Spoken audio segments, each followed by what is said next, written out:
producción de información con datos secundarios, o mejor dicho, del análisis de datos producidos previamente, que es lo que es análisis de datos secundarios. Lo que vamos a ver ahora es propiamente qué hacemos cuando los datos secundarios no están, o son insuficientes, o no nos cierran con respecto a lo que es nuestra intención, nuestro planteo de la investigación, y tenemos que salir a definir con nuestro propio criterio, con nuestro propio diseño, una manera de producir información propia, lo que llamamos datos primarios.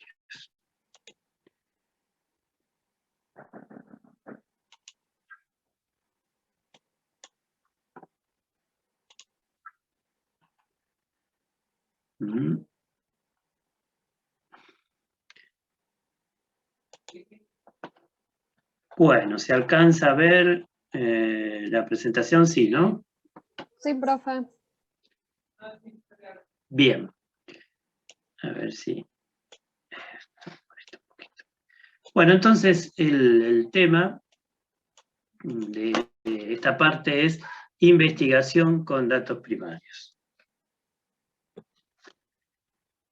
Como vemos, ya estamos también, en el caso de investigación con datos primarios, estamos hablando de algo que corresponde a una de las primeras etapas, a las últimas etapas del proceso de investigación, que es cuando, después de haber hecho el diseño, de habernos propuesto unos ciertos indicadores, tomamos decisiones acerca de cuál es la técnica, los instrumentos y con ello la producción de los correspondientes datos. ¿Qué es lo que define a un dato primario? Que fueron construidos por el investigador específicamente, dedicadamente para atender su propio problema. Esto le da al investigador la posibilidad de controlar el proceso de producción, porque define con qué técnica lo va a obtener, cómo se diseña el instrumento, cómo se registraron las respuestas, y finalmente cómo fue todo el proceso de procesamiento, digo, hasta confeccionar la propia matriz de datos. La diferencia más importante, entonces, es que en los anteriores, los datos secundarios, la matriz de datos ya estaba dada. Acá la matriz de datos la definimos desde estas primeras decisiones hasta el final en todo ese proceso de producción. Entonces, el dato primario tiene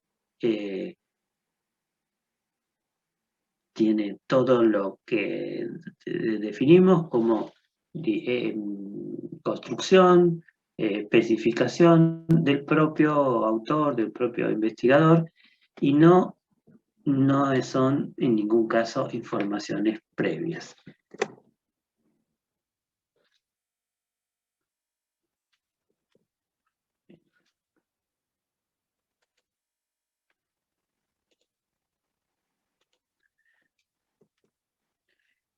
¿Cuáles son las técnicas de datos primarios? Habíamos visto en algún momento que nosotros tenemos un abanico de técnicas para elegir en esa etapa del proceso de investigación, que son las que después nos van a definir qué tipo de instrumentos utilizamos.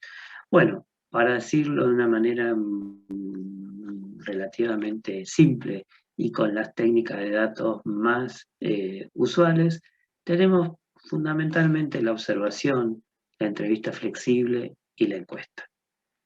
¿En qué se diferencian estas tres? En el primero, lo que vamos a hacer es registrar comportamientos no verbales. En el segundo, en la entrevista flexible, en cambio vamos a tomar información verbal, pero en un marco que no está estructurado, que no está cerrado, mientras que las encuestas, que creo que todos más o menos alguna experiencia tienen de haber contestado, es un registro de información verbal, pero que es con un alto nivel de estructuración.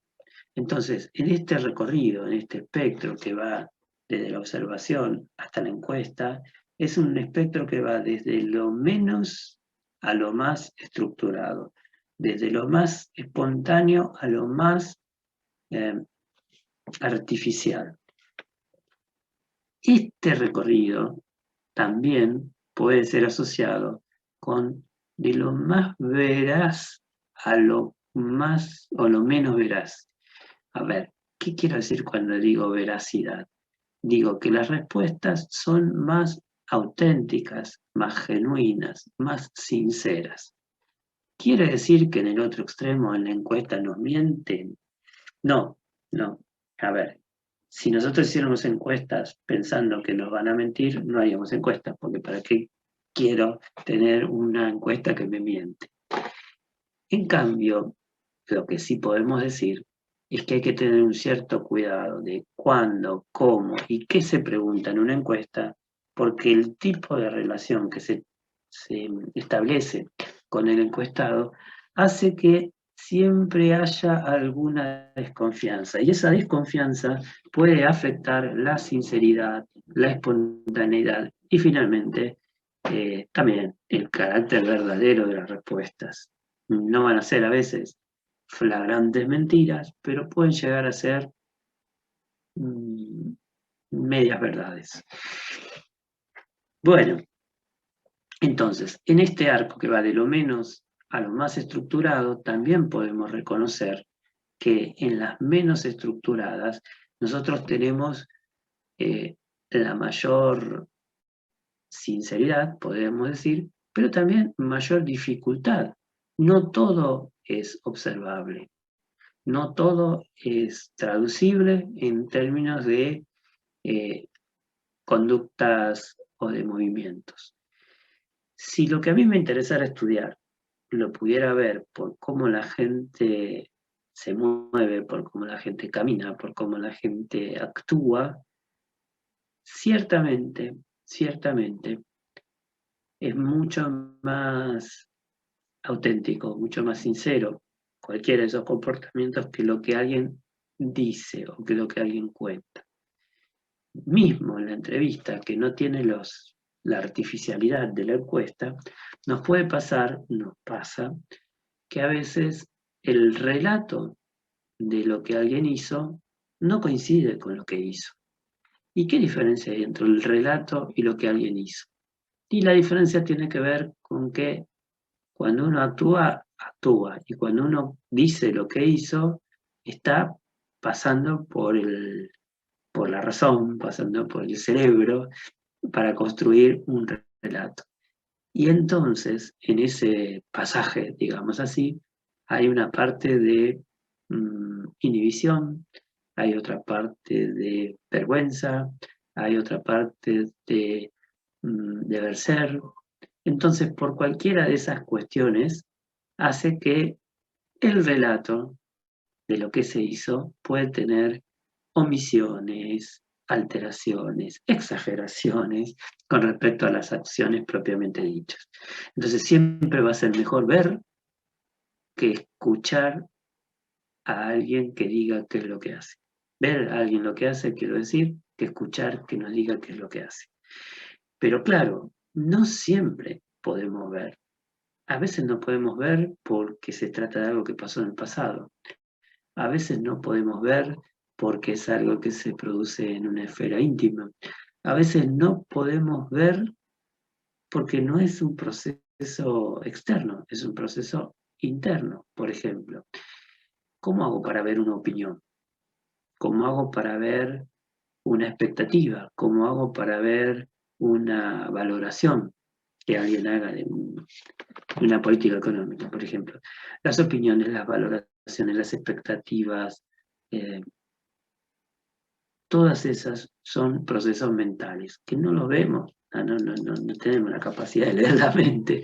Entonces lo que tenemos que recurrir es a expresiones verbales que nos traducen los pensamientos, ¿no? Entonces, yo no veo una opinión, yo lo que hago es escuchar una opinión. La opinión está antes de decirla, está donde está, qué sé yo, en el proceso mental, está dentro de la cabeza de la persona que contesta, pero todavía no podemos verlo eso, sino a través de lo que alguien nos dice. Y por eso se recurre y por eso es tan importante la entrevista. Ahora, esto diría que si estas son las técnicas más sensibles, las que mejor llegan a las personas, las que nos permiten encontrar las respuestas más sinceras, las más verídicas. ¿Por qué se hacen encuestas? Bueno, se hacen encuestas porque en este nivel de estructuración es donde yo tengo las mejores condiciones para hacer un trabajo en extensión. Entonces, cuando yo quiero trabajar, no en profundidad, sino en extensión, cuando yo quiero ver muchos datos, quiero decir, quiero ver muchas unidades de análisis, necesito que la información sea comparable. Y para que sea comparable, lo mejor, lo más adecuado, es que siempre utilice la misma manera de preguntar y que recoja, las respuestas siempre con el mismo esquema. Entonces, pensémoslo así. Si yo a una persona cuando le pregunto algo le doy 2 opciones, sí o no, es más viable que después compare todos los sí, todos los no, y eventualmente haga una cuenta. Hay más sí que no, hay muchos más sí que no, o la cantidad de sí de no son parejas. Ahora, si yo la pregunta la hago más abierta, mi respuesta puede ser sí, puede ser bien, puede ser mucho, puede ser positivo.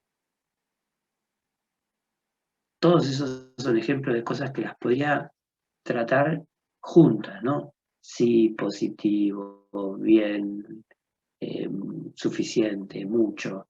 Todas tienen un valor positivo, pero no siempre significan exactamente lo mismo. Y a veces pueden haber frases o expresiones no tan claras, más complejas, más confusas. Entonces, la estructuración es un límite, digamos así, para tener mucha comunicación.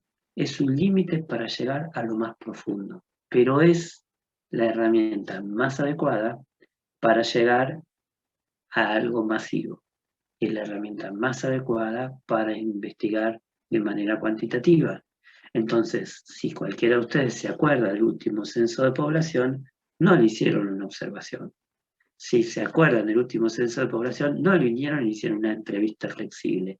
Vinieron con una lista de preguntas, pregunta 1, pregunta 2, pregunta 3, pregunta 4, y aplicaron todas ellas de manera sistemática, de manera ordenada. Eso es lo que después permitió sumar la respuesta de 40 millones de personas distintas y hacerlo en un tiempo razonable. Bueno, entonces, recapitulando, tenemos diferentes técnicas para obtener datos primarios.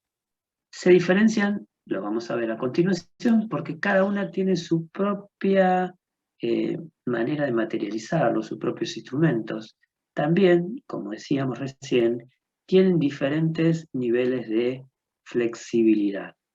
Decíamos antes, la más flexible es la observación, la encuesta es por el extremo la más estructurada y la entrevista en profundidad o entrevista flexible está en una posición, digamos así, intermedia.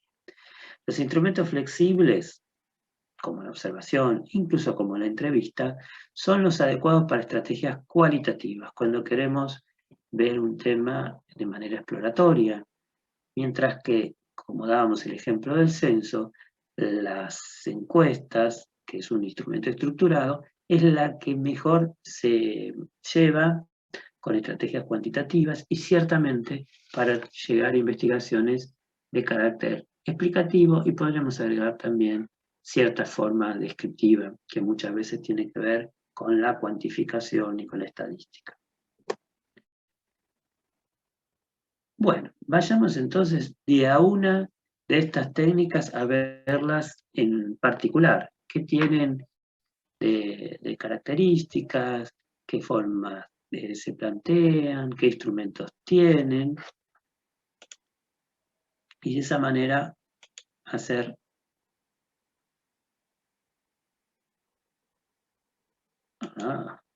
hay una pregunta que me hicieron sobre el trabajo final. Bueno, después lo aclaramos. Decía, estamos hablando de la técnica de observación y la técnica de observación era, como dijimos, un registro de comportamientos no verbales. ¿Qué es lo que se puede observar? Yo puedo observar una clase, más que nada cuando se trata de clases tradicionales, presenciales, en aulas, ¿no es cierto? Cuando se trata de clases presenciales, ¿la puedo observar? Sí. ¿Puedo observar un local comercial, cómo son las conductas de los compradores? Por supuesto que también. ¿Puedo observar cómo son las conductas de las personas en el transporte? También. ¿Para qué me sirven? Voy a dar un ejemplo de rigurosa actualidad. Yo puedo preguntarle a las personas si usan barbijo o no, y quizás todas me digan que sí, porque es lo que corresponde y porque es lo que está bien decir. Pero la manera más concreta de comprobarlo, de que eso sea real, es ir a lugares públicos y ver si efectivamente las personas usan o no el barbijo. Es más, uno puede tener el detalle de ver si lo usan adecuadamente, si lo usan de manera continua, si lo usan informalmente, si se lo sacan, en fin. Todas esas son características que las puedo observar, y siempre esa observación va a ser mucho más concreta, mucho más tangible, mucho más real que cualquier persona que me diga lo que hace. No porque me vaya a mentir, pero quizás una persona, sigo con el ejemplo del barbijo, le pregunto, ¿usás el barbijo? Sí, todo el tiempo. Resulta que uno después lo ve que se lo baja porque le falta el aire. O uno le pregunta, ¿lo usás bien? Sí, por supuesto, como corresponde, a la altura de la pera. Entonces, puede pasar, en este caso, que sea un ejemplo de alguien que no entendió lo que tenía que hacer, y no es que nos está mintiendo, simplemente tiene un problema de concepto de qué es lo que es usar bien el barbijo. Bueno, o tapabocas. Como fuese, siempre va a ser mucho más concreto, mucho más real, mucho más verídico observar en estos ejemplos. ¿Cómo hago yo para salir a observar cómo son los compradores? Pensemos en situaciones más presenciales, más pre o post pandemia, no tan particulares como las actuales. Yo puedo definir cómo es la conducta de los compradores en un centro comercial, sí. Les puedo preguntar qué es lo que hacen, pero siempre va a ser mucho, mucho más real lo que yo observe. Entonces, ¿cómo los voy a observar? Y tengo que tener algún instrumento de registro. Puedo ponerme con una cámara a filmarlos, o puedo hacer alguna serie de dibujos, pero más fácil que eso, más barato que eso, puedo tener algún instrumento para ir registrando lo que observo. Papel, lápiz o tablet o lo que quieran, pero en ese instrumento llamado guía de observación, yo lo que voy a tener definido es cuáles son los aspectos, los eventos o las conductas que interesa observar.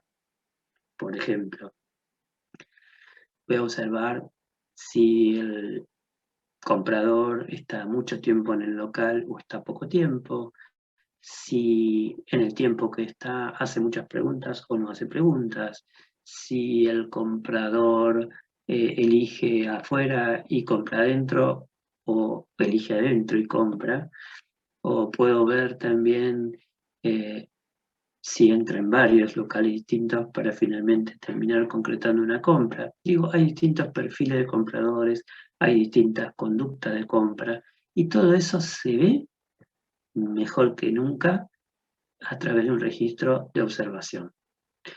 Claro, si la persona cuando entra a comprar se arregla el pelo, si cuando la persona entra a comprar se rasca el codo, muy posiblemente sean cosas que no me importen, que no me afecten, que serán conductas propias de la persona, pero que no estarían tan relacionadas con la situación de compra.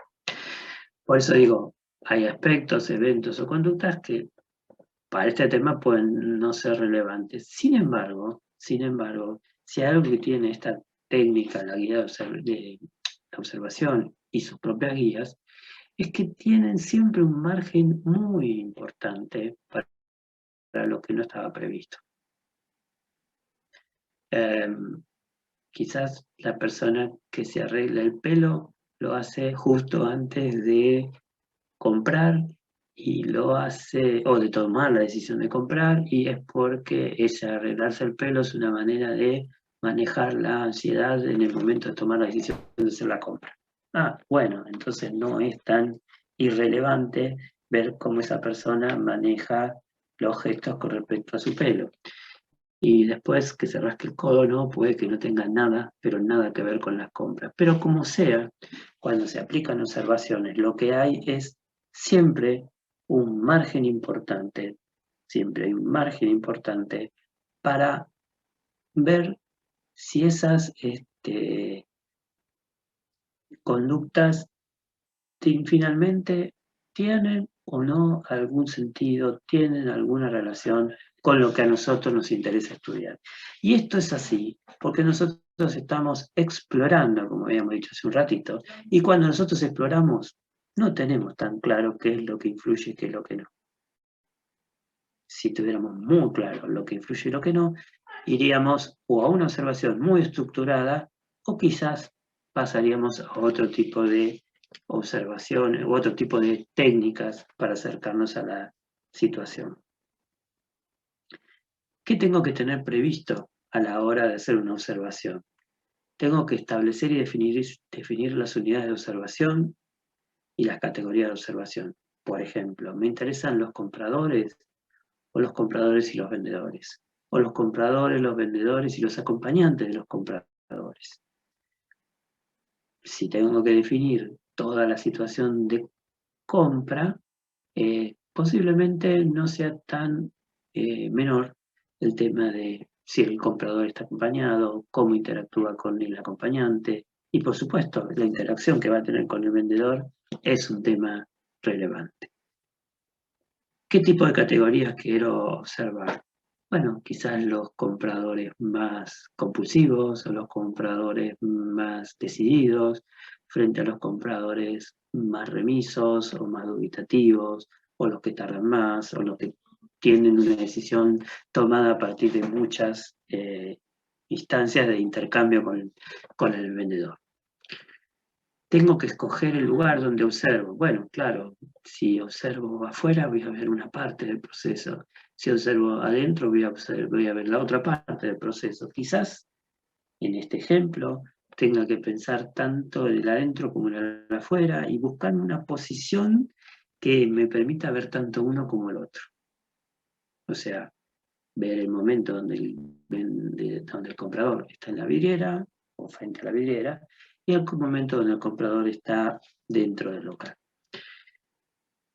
Tengo que tener alguna manera de ir registrando. Yo puedo quedarme con toda la situación grabada en la retina y después grabarlo en mi casa, pero muchas veces no es tan fácil, hay mucha información, hay muchos elementos para registrar y uno está afectado por problemas de memoria a veces.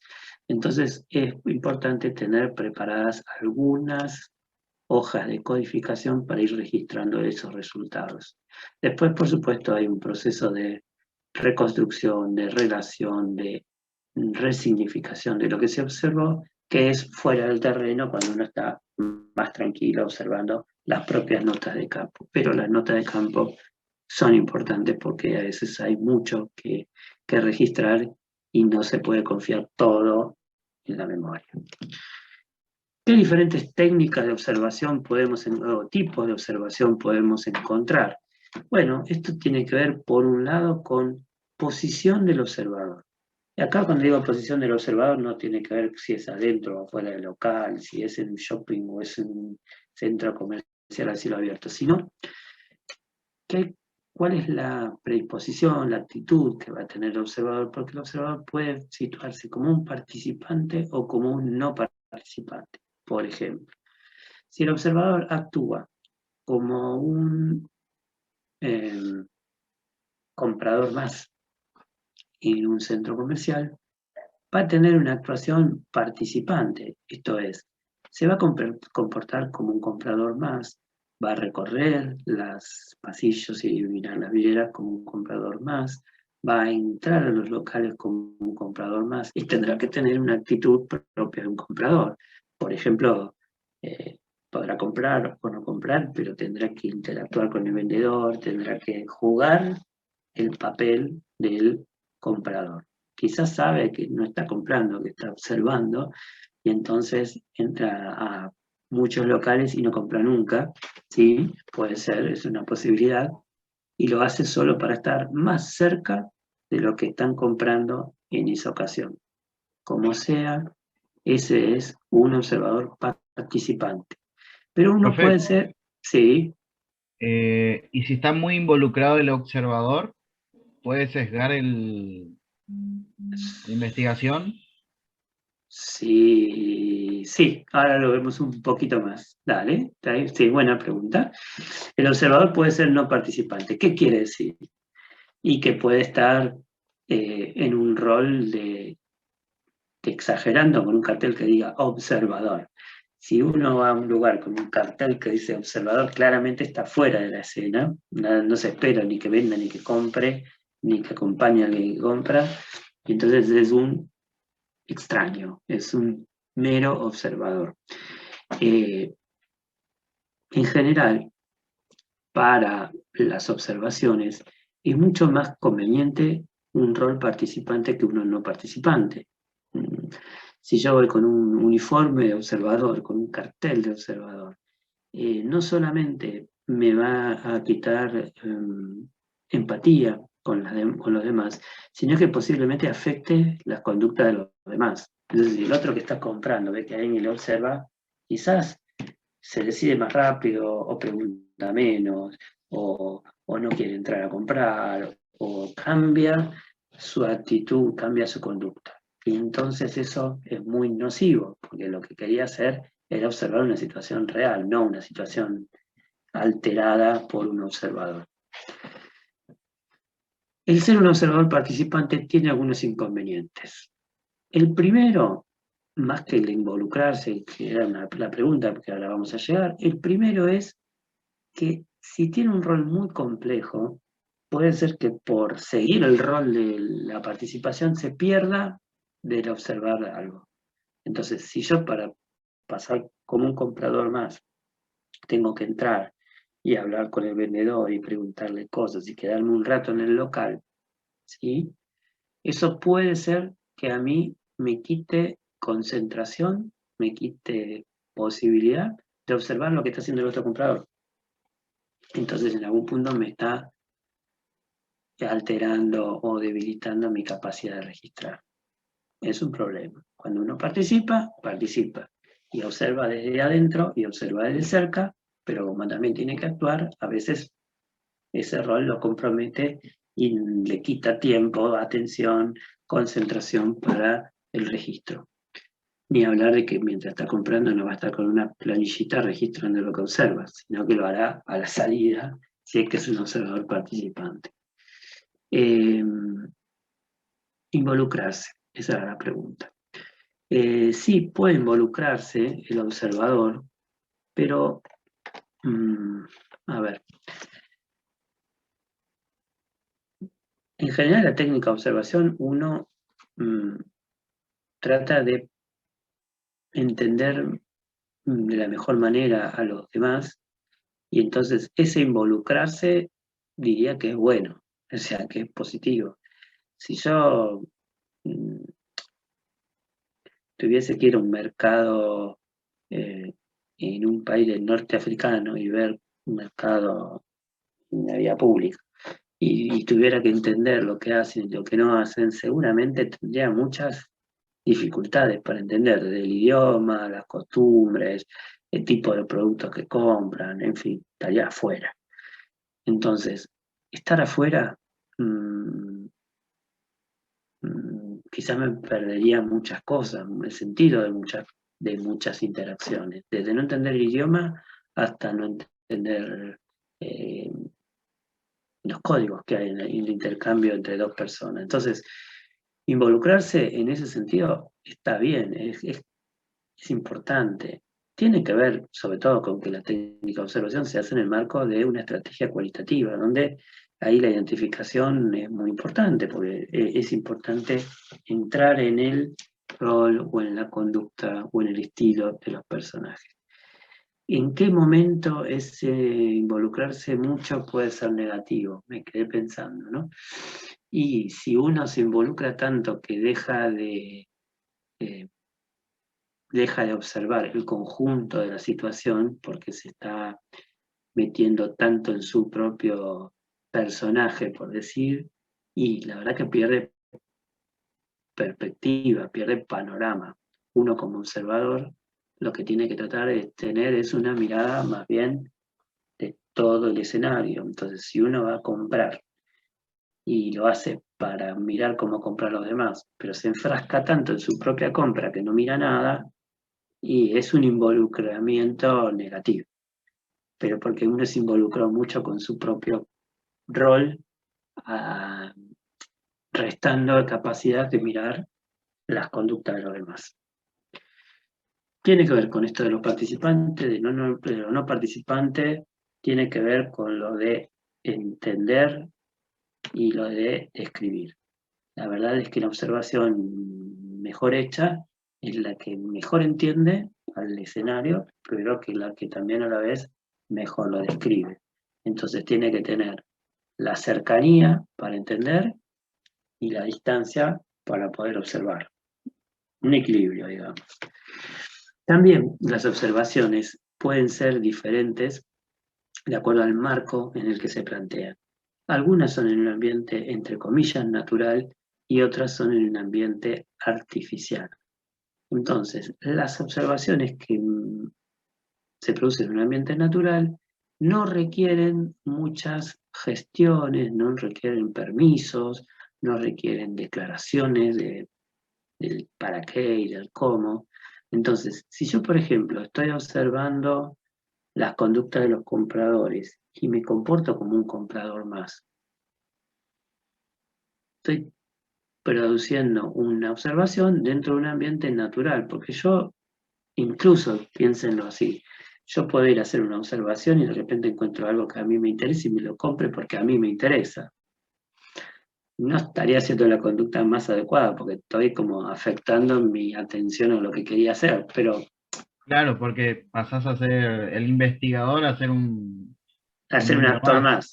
Claro, Claro, claro. Me perdí mi rol, me metí claro. tanto en el personaje que me fui. Es verdad. Ahora, no quita de que eso lo puedo hacer porque es un ambiente, digamos así, natural. ¿Qué sería un ambiente artificial? Vuelvo con el caso de observaciones de aula, observaciones de clase. Cuando viene alguien a observar un aula, no en este contexto, obvio, ¿no? Todos tuvimos la experiencia de estar en un aula presencial. En un aula presencial, cuando viene un observador, es alguien nuevo.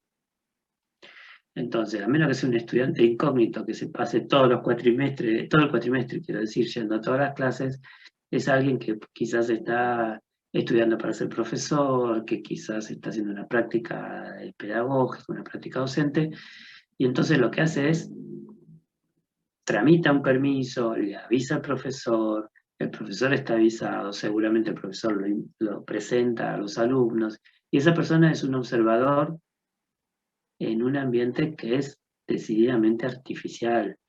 ¿Por qué? Porque él no puede de ninguna manera, como persona adulta, por ejemplo, decir que es un estudiante más de una escuela secundaria. Dado que el rol del profesor lo sigue teniendo el profesor, tampoco puede decir que es el profesor.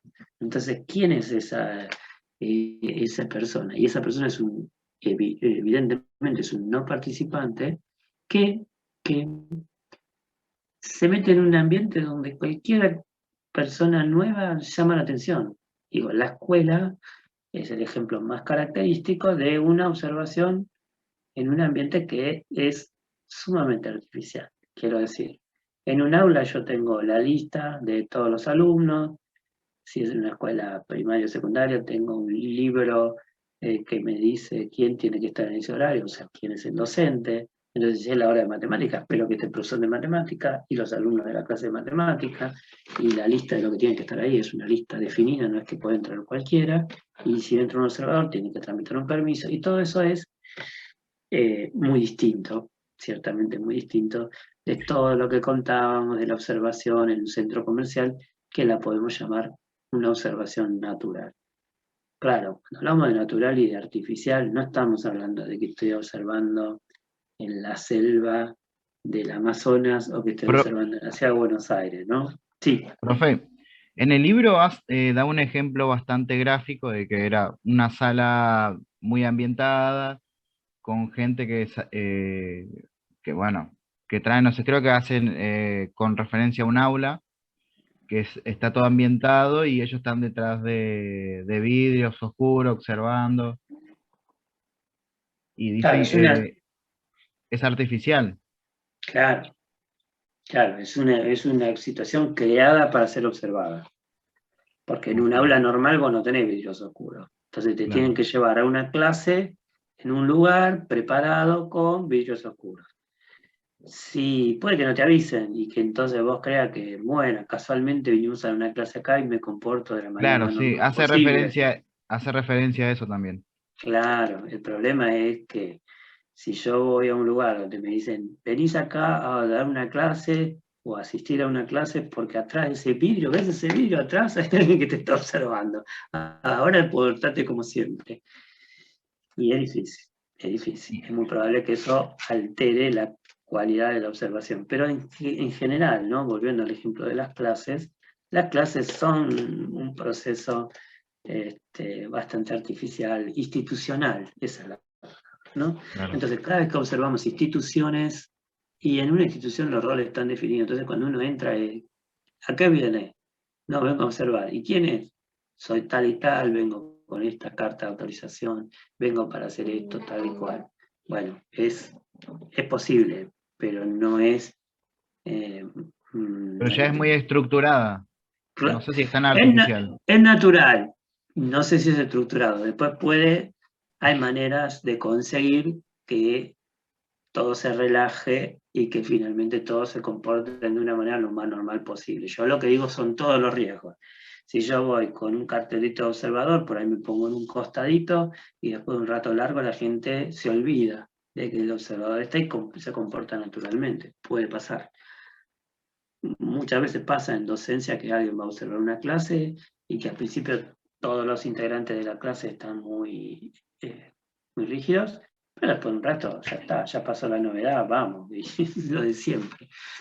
Así Claro. que un poco el secreto de esas observaciones es tratar de lograr que pasar ese primer momento de novedad y después empezar a entrar en una suerte de situación lo más natural posible. Pero de por sí el ambiente no ayuda.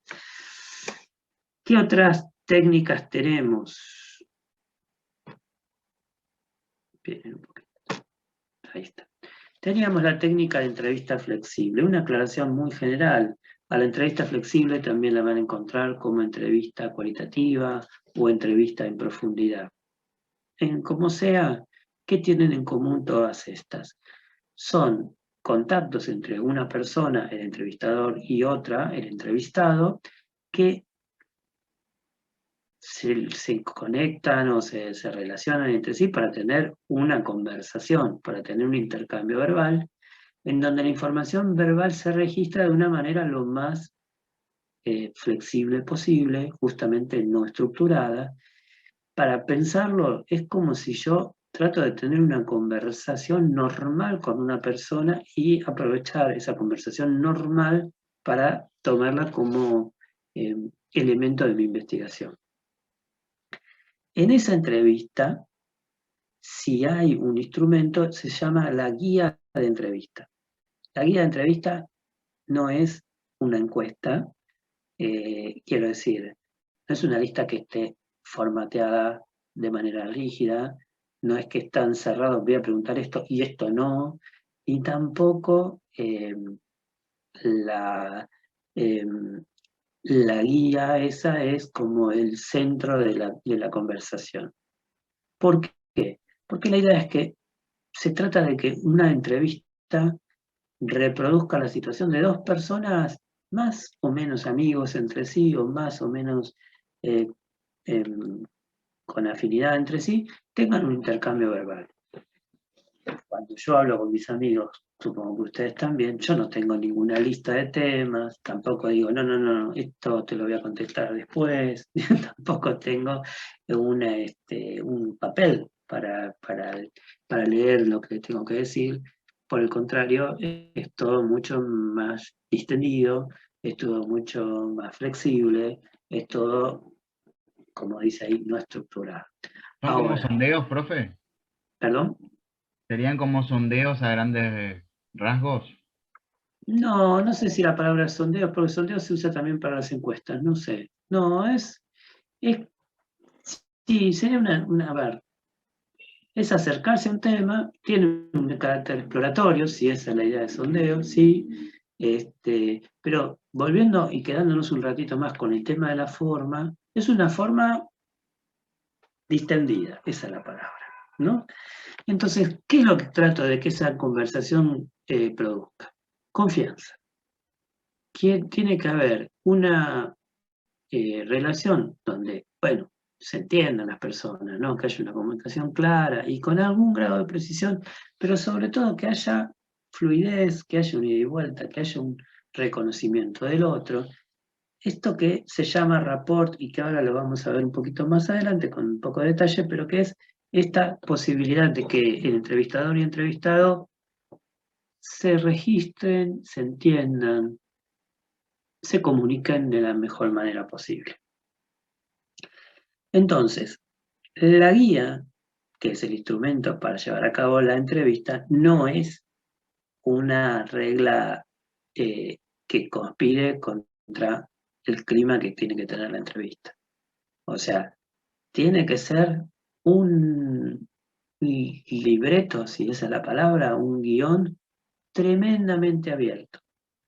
Entonces, ¿qué tiene que haber en esa guía de entrevistas? Una lista de temas principales muy grande, muy grande, muy vago, quiero decir, muy amplio, sin entrar en detalles de ¿y cómo lo voy a nombrar este tema? ¿Y cómo le voy a preguntar? Bueno, yo lo voy a nombrar, lo voy a preguntar cómo me salga, cuándo de, y eso va a tener que respetar no solamente mi interés, mi necesidad de preguntarlo, sino también los tiempos y los intereses del otro. Entonces, si yo estoy entrevistando a alguien para preguntarle cómo llegó a estudiar comercio internacional y para qué, y resulta que la persona está entusiasmada en contarme su vida de cómo fue hasta llegar a la carrera, y nunca llega a la parte de para qué está estudiando esta carrera.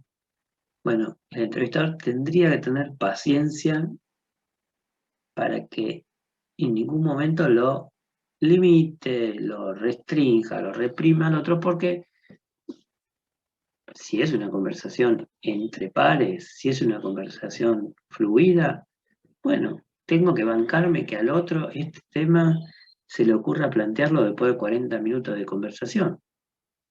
Profe, Sí, perdón, en este caso entonces no se tendrían que tener unas preguntas específicas preparadas. para nada, para nada. Fíjate que no son preguntas, son temas. Cuando yo digo pregunta, estoy pensando en la formulación, estoy pensando exactamente qué palabras voy a usar. Acá yo no tengo las palabras, tengo los temas. Entonces los temas los tengo, sé que quiero saber, pero el cómo lo voy a preguntar me lo va a dar la situación. A veces va a ser antes, a veces va a ser después, a veces va... A ver, yo puedo tener una lista de 3 temas que quiero saber, el primero, el segundo y el tercero. Y quizás los pensé como con esa secuencia, pero en la conversación se dio primero el tercero, después el primero y por último el segundo. Lo tengo que aceptar, lo tengo que dejar libremente que funcione así, porque es la manera de que sostener esta situación de una entrevista en confianza y una entrevista libre.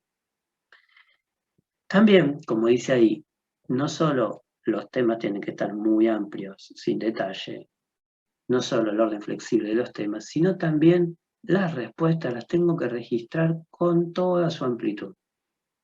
No va para esta situación que yo pregunté, ¿y cómo te está pareciendo ahora que estás haciendo la carrera? ¿Te gusta? Sí, me gusta, porque no, está bien, no me interesaba simplemente si te gusta. No, pues entonces no hago una entrevista, hago una encuesta. En una encuesta me alcanza con que me diga que sí. En la entrevista yo tengo que tener oído y registro de que lo que me diga puede ser más largo porque en ese sí hay una parte que no, en ese sí hay una parte que más o menos, en ese sí hay un sí que hace hincapié en algunas cosas que quizás no son las que yo hubiera pensado, ¿no? Entonces, no hay que ponerle un límite ni de tiempo ni de espacio al entrevistado. A veces el problema más grande en estas entrevistas es cuando hablamos con entrevistados que no quieren hablar o que no tienen mucha facilidad de palabra. Entonces ahí tengo que tener mucha paciencia y mucho cuidado de no forzarlo a que diga lo que yo creo que él piensa. Pues entonces cualquier cosa. Yo tengo que tratar Tendría que de ser muy intuitivo, sería, ¿no? absolutamente. Tengo que tener una... Para no afectar la razón de la otra persona. claro, pues si no yo le pongo mi propia idea. Claro, tal cual. Y para eso no le pregunto nada. Entonces yo le estoy Claro. preguntando porque lo quiero conocer. Y si lo quiero conocer, lo tengo que dejar que se exprese. Si lo tengo que dejar que se exprese, a veces lo tengo que esperar y a veces se cuesta y a veces las palabras son más escasas. Y bueno, tengo que tener esa capacidad, esa paciencia, digo. En la entrevista, que como decíamos es flexible, puedo distinguir algunos tipos de entrevista diferentes. Algunas entrevistas se diferencian por la temporalidad. Esto es, hay entrevistas que se hacen con respecto a un cierto momento y entonces son entrevistas que llamamos seccionales. Y otras, cuando yo quiero hacer un recorrido a través del tiempo, son las entrevistas longitudinales. Me faltó decir, creo que vale decirlo, que si una entrevista es importante y es rica, amerita que haya varios encuentros entre entrevistado y entrevistado. Entonces de pronto es un encuentro de 2 horas y un segundo encuentro de otras 2 horas y otro nuevo encuentro del tiempo que sea necesario. Entonces, no tiene ese límite de, ¿es una vez? ¿Son 10 minutos? Me tengo que ir. No, es mucho más paciente, mucho más profundo, mucho más tiempo de dedicación para cada entrevistado. Y a veces esta entrevista sobre los procesos, las entrevistas longitudinales, toman la forma de una historia de vida. Entonces, cuando uno hace una historia de vida, ¿qué quiere conocer? ¿Cuánto pesaba el día que nació? No, es muy probable que eso no nos sirva, pero sí de pronto hacer un recorrido de ciertos hitos que pueden dar cuenta de cómo alguien llegó hasta el presente. Imagínense, volviendo al ejemplo, que yo estuviera entrevistando a alguien para entender cómo llegó a la carrera de comercio internacional, quizás sea conveniente que yo rastree y cómo fue su escuela secundaria, y qué cosas vio, y siempre fue a la misma escuela secundaria, y cuáles eran las materias que más le gustaban. Y eso, ¿cómo lo llevó directamente a la carrera de comercio? En el medio hizo otra cosa, intentó estudiar otra cosa, o bien tuvo alguna experiencia laboral, ¿cuáles fueron esas experiencias? ¿Cuántas? ¿Desde cuándo? Bueno, eso es una historia de vida. No estoy contando toda la vida, no estoy contando si practicaba deporte en la escuela primaria, porque pienso que tendría poco que ver con el tema en cuestión. Pero sí, quizás alguna pregunta ir muy al pasado para ver si esto que le gusta o esto que está estudiando tiene que ver con alguna indicio de vocación que podría tener desde muy chico. puede pasar. Bueno, también las entrevistas se pueden diferenciar según el tipo de entrevistados. Y en este caso vamos a distinguir las entrevistas que son individuales de aquellas que son grupales. Todos los ejemplos que venimos dando hasta ahora son pensados en términos de entrevista individual. Una persona que pregunta, otra que responde. Pero también hay entrevistas que se hacen a grupos.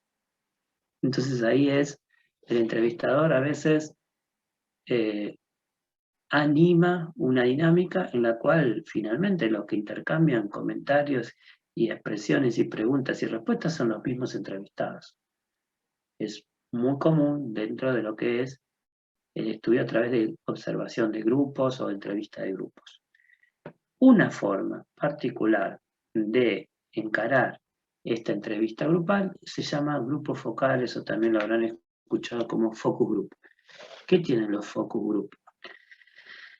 Se reúnen personas que tienen características semejantes, que entre sí se van reforzando en sus pensamientos, se van animando, y lo que tiene finalmente el grupo focal es que permite llegar a veces a lo más profundo de las expresiones, de los sentimientos, de los gustos, ¿por qué no?, de cierto perfil de personas. Porque lo que puede pasar, y para eso los grupos focales se inventaron, lo que puede pasar es que yo en un grupo tenga personas muy distintas y que algunas personas se sientan inhibidas de participar porque se sienten que son raros, porque se sienten que no los comprenden, porque quizás piensan que lo de ellos vale menos que lo de los demás. Entonces, a esas personas que están inhibidas de expresarse, si yo las reúno en un grupo con personas de un perfil semejante a ellos, tienen más libertad para expresarse y para llegar a ideas comunes, a consensos. Eso es lo que se busca en el grupo focal. Entonces el grupo focal no lo piensen como un debate donde hay ganadores y perdedores. Todo lo contrario. Es como un clima de comunidad, de entendimiento entre personas que tienen afinidades para que terminen de, entre todos, armar su perfil ideal, por decir. Habíamos hablado de esta palabrita, del rapport, y el rapport es clave en cualquier entrevista, sea individual o sea grupal. Mucho tiene que ver con el éxito de las entrevistas individuales, y es la relación que construye el entrevistador con el entrevistado. Es importante, es necesario que haya una empatía, una confianza, porque todo esto va a hacer que el entrevistado se sienta seguro, se sienta que no está a la defensiva, se sienta tranquilo. Y la medida que está seguro, que no está a la defensiva, que está tranquilo, puede ser más espontáneo. Y ya dijimos hoy, hace un rato, que lo que ponderábamos de la observación era la espontaneidad. Bueno, acá en la entrevista, el rapport trata de llegar a ese nivel de confianza tan alto que podamos presumir de un importante grado de espontaneidad. Vamos a plantearlo en estos términos.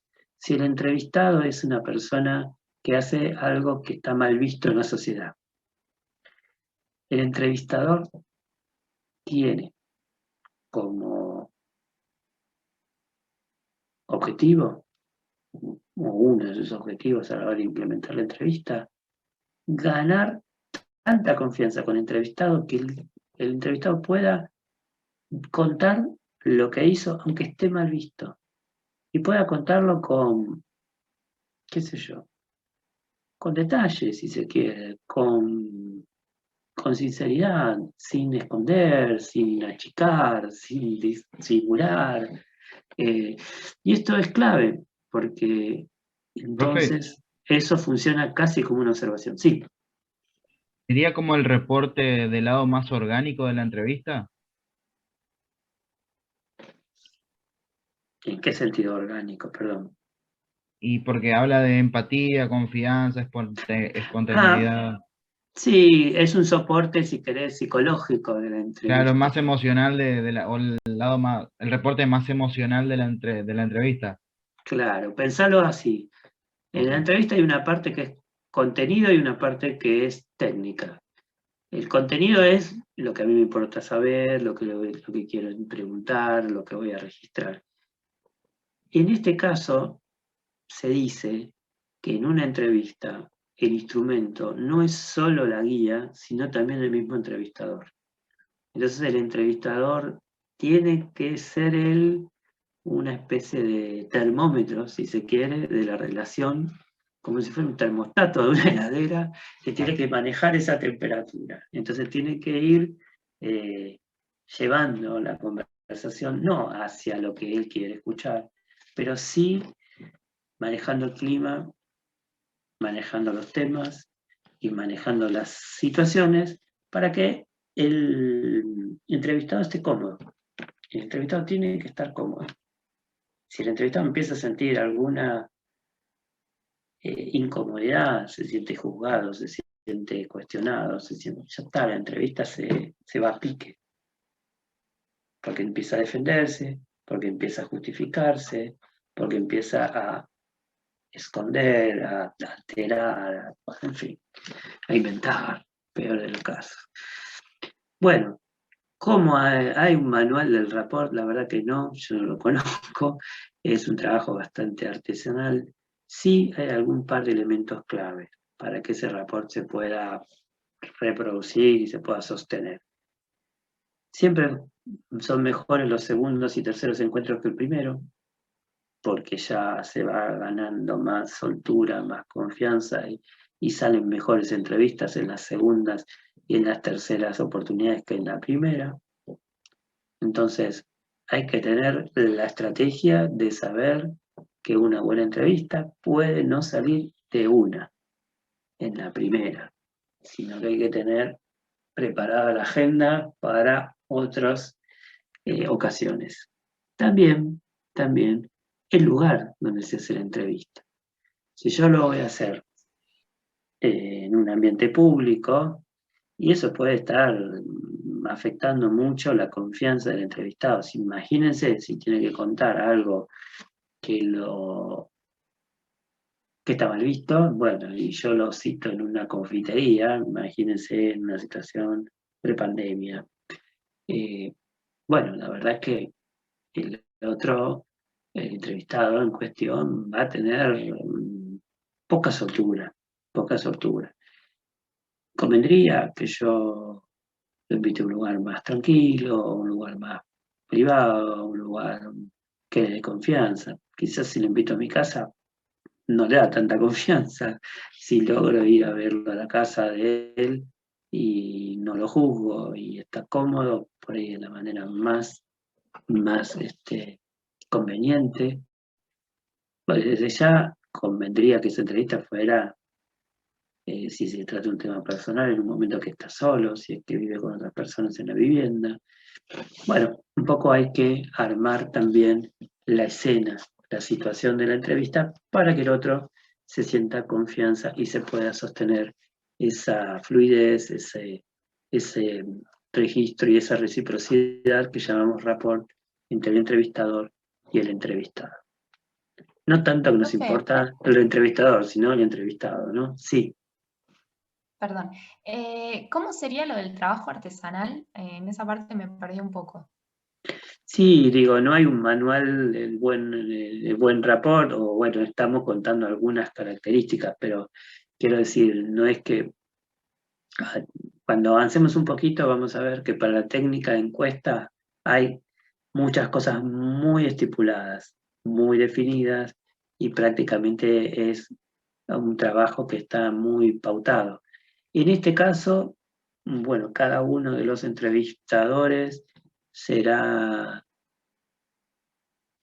construyendo su propia experiencia y por eso digo que tiene algo de artesanal, porque no es algo que haya una regla número 1, número 2, número 3, si me pasa esto tengo que hacer esto otro. Es también encontrar la forma de cada uno para manejar esas situaciones. Sí hay un criterio muy definido, es hacia dónde se va. Se va a tener las mejores respuestas, las más sinceras, las más espontáneas, y eso tiene todo que ver con esta confianza con el entrevistado. Profe, este tipo de investigación, ¿en dónde se aplicaría? Porque evidentemente demanda mucho tiempo. Sí, sí. Bueno, a ver, vamos a situarlo. Hay entrevistas más sensibles que otras. Cuando estamos hablando de personas que tienen problemas de integración social, problemas de discriminación, problemas de estigmatización, bueno, esos son todos los ejemplos de las entrevistas más delicadas, más jugadas, más complicadas. Imagínense ahora que lo que quieren hacer es hablar con un actor clave de una política económica y le están haciendo una entrevista. Bueno, tiene algunos aspectos en común, lo que no va a tener seguramente es una, ¿cómo decirlo? No va a tener la idea de estigma, de censura, de represión. Lo que sí es muy importante, imagínense que uno está entrevistando a un personaje de alguna política económica, algún responsable, y lo que quiere es conocerla, y bueno, ¿y cómo fue que se implementó tal plan económico hace tantos años, con tantos resultados? Bueno, la verdad es que si uno va a juzgarlo, la entrevista va a salir cualquier cosa. Si uno lo va, digo, para eso no lo entrevisto, no puedo juzgar sin necesidad de entrevistarlo. Si uno va en plan de preguntarlo y dejarlo que el otro diga lo que le parece, puede ser que el otro me diga un cassette. Entonces, ¿qué es un cassette? Ya tiene todo un discurso armado para contar lo que mejor parado lo deja, o lo que tendría que haber sido, o lo que le hubiera gustado, que hubiera ocurrido, y uno tiene que buscar la manera de ganar cierta confianza para que el otro en algún momento tenga suficiente confianza para decir lo que no salió, las decisiones que se tomaron en condiciones que no eran las deseadas, las decisiones que se tuvieron que dar marcha atrás, las que salieron mal. Digo, no en el sentido de juzgar, pero sí en el sentido quizás de llegar a lo más profundo de la decisión, ¿no? Que a veces, si uno lee los diarios, si uno ve los decretos, las leyes, las normas, bueno, es una expresión muchas veces de lo que debería ser, pero no necesariamente de lo que fue. Entonces en la política está la norma y después está la gestión, y la gestión no es solo la norma, es negociación, a veces es pelea, a veces es plan, a veces es discusión, a veces es intuición, y todo eso es algo que uno lo puede reconstruir mejor en una entrevista que por la prensa oficial, por las normas y por informes, digamos así, más institucionales. En ese caso, digo, una entrevista es una buena manera de entender un proceso. Las mejores son cuando se trata de procesos que están con una cierta distancia en el tiempo, como para que no estemos tanto en el calor de lo que yo quiero que salga y no de lo que finalmente salió. Pensando en el contexto de investigación económica, y no tanto una investigación más de psicología social o de marginalidad social, que, bueno, son otros temas. Nos quedan poquitos minutos, poquitos, pero quiero avanzar en presentar la técnica de encuesta. Y nos queda para la próxima clase meternos bien en detalle en la técnica de encuesta y hacer un balance, una comparación una a una de ventajas y desventajas relativas de técnica y de observación, de entrevista y de observación, de entrevista y encuesta, y bueno, ventajas y desventajas relativas. La encuesta. La encuesta es un registro de información verbal con alto nivel de estructuración, como ya lo dijimos. Es como la entrevista, pero no flexible. O sea, hay una persona que pregunta y otra persona que contesta. Pero acá, la diferencia clave es que es una comunicación que es bastante artificial. Es muy raro que alguien confunda una situación de encuesta con una conversación con un amigo. No sé, hay muchas formas de amistad, pero parece raro. En algún punto, una buena entrevista casi construye una amistad, construye una conversación que tranquilamente uno hubiera podido tener con un amigo. En una encuesta no, es muy raro, porque uno se imagine que eso sea que se hizo un amigo porque le hicieron una encuesta. ¿Qué tiene la encuesta? Tiene un instrumento que es el cuestionario. O sea, la encuesta es todo el proceso. El cuestionario puede ser un papel, o puede ser una pantalla de computadora, o puede ser una grabación telefónica, pero como sea, es el conjunto de todos los estímulos, en general preguntas, que se aplican para obtener respuestas. Entonces, ¿qué tiene ese cuestionario? Y tiene en general una secuencia con cierta lógica, donde las preguntas siguen un orden rígido. Es decir, pregunta 1 viene antes que la 2 viene antes que la 3 y la 3 antes que la 4. Y eso es muy, muy importante, porque cuando compare la pregunta 2 con la pregunta 2 con la pregunta 2 de distintos encuestados, yo asumo que todos tuvieron el mismo estímulo. Entonces es como si fuera un gran experimento en donde todos tuvieron exactamente el mismo estímulo, que es el cuestionario. Ahora, ¿es importante la secuencia? Sí, es importante. Fíjense que hay dos palabras claves, que es lógica y estricta. Lógica, ¿por qué? Y porque si voy a hacer una encuesta, por más que sea artificial, tengo que tratar de hacer algo parecido a una conversación. Entonces voy a empezar por temas más generales y después me voy a meter con temas más de detalle. Voy a empezar por preguntas menos comprometidas para avanzar después con las más comprometidas. Voy a empezar en un clima, si se quiere, menos personal, para después quizás meterme en algunas cuestiones un poco más personales. Digo, cuando yo me encuentro con alguien por primera vez, que es lo que pasa en encuestador y no encuestado, lo primero que me pregunto no es qué es lo que más tiene miedo en este momento en Argentina.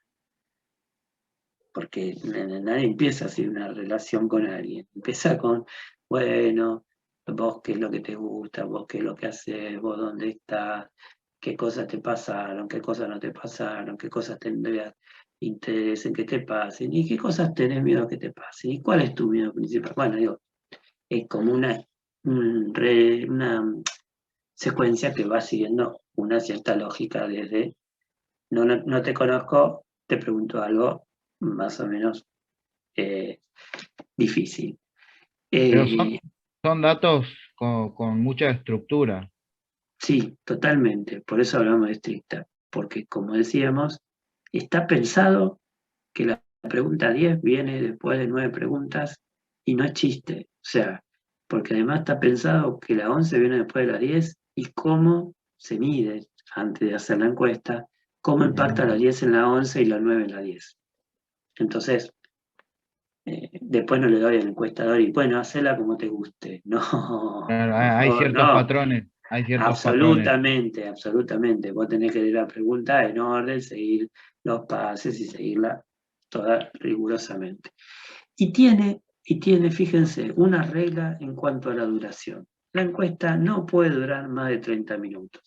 Esos 30 minutos pueden ser un poco más si conseguimos que el encuestado se sienta divertido, entretenido contestando la encuesta. Si la encuesta es un poco menos que entretenida y tirada incómoda, 30 minutos es un montón. Es un montón. Entonces, es relativo al tiempo, pero no pensemos de ninguna manera en una encuesta de 2 horas, de ninguna manera en encuesta, reencuesta, recontraencuesta, porque va en contra del espíritu de lo que se quiere hacer. Y lo que se quiere hacer es esto, tener un estímulo lo más estandarizado posible para pensar que el encuestado 1, el encuestado 2, el encuestado 3, el encuestado 10.000 son muy comparables entre sí, todos fueron expuestos a la misma situación. Bueno, paremos acá porque quiero dedicar un par de minutos a la pregunta que me hacían sobre cómo seguimos. Profe, perdón, tengo una pregunta. Dale, En dale. las encuestas siempre tengo posibles respuestas a la pregunta o no siempre. No, a veces tenés contemplado una categoría que no sabe, no contesta. Tenés que tratar de que ese no sabe, no contesta sea el mínimo posible, porque si no una encuesta es medio pobre, ¿no? Imagínate todos te contesten, o la mayoría te contesten, no sé. Y te equivocaste al armar la encuesta. Te fuiste a preguntar cosas a las personas que no pueden contestar. Claro. Pero tenés que tener ese escape, esa salida elegante para no poner, no es un examen, es una encuesta. El tipo tiene derecho a no saber, el encuestado, digo. Bueno, me preguntaban lo del trabajo final, que yo digo que hay y que Andrés dice que no hay. Bueno, yo les digo lo siguiente. Estamos bastante confundidos, sí. Sí, me parece que nos falta una conversación con Andrés. Yo les cuento cómo venimos y cómo seguimos. Faltan unas cuantas semanas de cuatrimestre. No nos quedan tantos temas más por ver.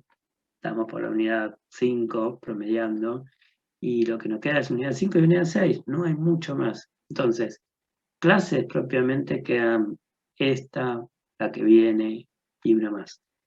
Después tenemos previsto un segundo parcial que va a tener las características del primero, una fecha para recuperatorios de primero y de segundo, y tenía reservado un espacio, un horario, para tener un coloquio, para tener una tercera nota. Hemos pasado por muchas experiencias distintas con Andrés, hace muchos años trabajamos juntos, quiero decir. Entonces, hasta hace 2 años probamos distintas cosas, distintos horarios, con días de calor, con días de frío, en el edificio de Luján. El año pasado nos agarró la pandemia cuando estábamos empezando el cuatrimestre, tuvimos que salir a improvisar, no tuvimos parciales, hicimos una única evaluación escrita grupal y un coloquio grupal. Desde el punto de vista de que este cuatrimestre ya tenemos un parcial y va a haber un segundo parcial, no sería necesario el coloquio. Desde el punto de vista de la experiencia que fue para mí el año pasado ese coloquio, me gustó, me gustaría reeditarla y tener por esa vía una tercera nota. Evidentemente no lo tenemos resuelto con Andrés, evidentemente hay una conversación pendiente entre nosotros y les prometo que lo vamos a definir en estos días, tipo que el próximo viernes... Mucho. ¿Perdón? Se está involucrando mucho con la nota. Puede ser. Me encanta poner notas. No, Tenga consideración, profe. No, yo quiero decirles, no sé si lo han registrado, en general las notas del primer parcial fueron buenas, bastante buenas. Entonces no tengan tanto miedo, no tengan tanto pánico, están bien. Entonces pueden arriesgar un poquito, ¿no? Así que bueno, para tener más chances. Vamos a tratar de charlarlo esto con Andrés en estos días, de manera que el viernes que viene ya tengamos más concreto cómo cerramos las evaluaciones de cuatrimestre. Faltan unas cuantas semanas, pero estaría bien que se los demos más cerrado el viernes que viene. Profe, una pregunta. En caso de que haya un coloquio, ¿los trabajos son en grupo? ¿La nota sería en grupo o sería individual? Es individual. Ah, Mejor, gracias. No sé con quién estás en el grupo, pero... No, sí, fue un palo. Con unos compañeros que a veces Claro. no vienen a la clase, entonces, bueno, es medio complicado. Ok, puede pasar, es verdad, a veces pasa. Sí. Lindo momento. Bueno, vamos a dejar así por ahora. Nos vemos el viernes que viene y para el viernes que viene le definimos bien cómo es el cierre de la